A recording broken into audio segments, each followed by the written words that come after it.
இப்போ நான் விஜய் அவர்களுடைய கட்சி அல்லது புதிதாக உருவாகிற எல்லா கட்சியை பார்த்தும் ஒரு கேள்வி இருக்கு, உங்களுக்கு யார் ஃபண்டு பண்றாங்க?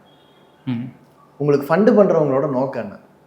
என் சொந்த காசை தான் போடுறேன்னு ஒருத்தர் சொன்னா கூட அப்போ அதன் மூலமா நீங்க என்ன சாதிக்க போறீங்க? அப்படி நீங்க ஒரு சொந்த காசை போட்டே ஆட்சிக்கு வரதா இருக்கட்டும், நீங்க ஆட்சிக்கு வந்தா நீங்க சொல்றதையெல்லாம் ஐஏஎஸ் கலெக்டர் கேட்டுருவாரா? நீங்க சொல்றபடி கான்ட்ராக்டர்கள்லாம் அதுக்கப்புறம் நியாயமா மாறிடுவாங்களா? நீங்க சொல்றபடி தனியார் முதலாளிகள்லாம் தனியார் மையம் வேணாம், நான் வந்து இனிமேல் பொதுமக்கள் நலனுக்காக அரசு துறைகளை கபலீகரம் பண்ணாமல் விட்டுருவேன் சொல்லிடுவாங்களா? நீங்க நினைச்ச மாதிரி இடஒதுக்கீட்டு அமலாக்கிட முடியுமா?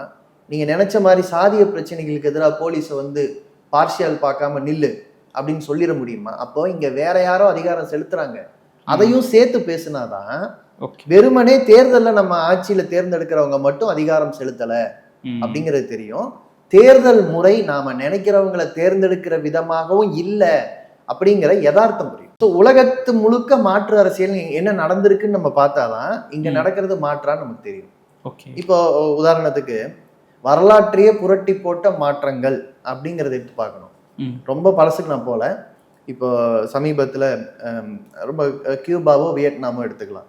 அந்த நாடுகள் வந்து நம்ம கண்ணு முன்னாலேயே ரொம்ப ரொம்ப ஏழ்மையில ரொம்ப ரொம்ப நெருக்கடியில் இருந்த நாடுகள். ஆனா நீங்க இன்னைக்கு வியட்நாமோட வளர்ச்சி நீங்க பாத்தீங்கன்னா அதோடைய பொருளாதார வளர்ச்சிங்கிறது அதீதமா இருக்கு. அது குறிப்பா கொரோனா நேரத்துல அவங்க வந்து அதை எதிர்கொண்ட விதத்துல வியட்நாம் ஒரு மிகப்பெரிய முன்னுதாரணமா இருந்தது.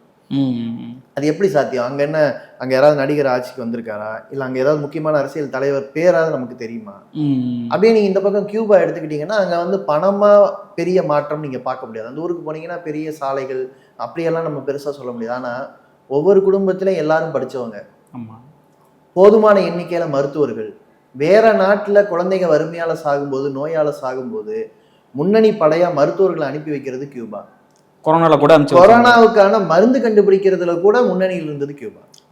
இப்படி ஆராய்ச்சிகள் எப்படி அங்க நடக்குது அப்படின்னா அதுதான் ஒரு சொசைட்டிக்கான ஒரு பிளானிங் நடக்குது.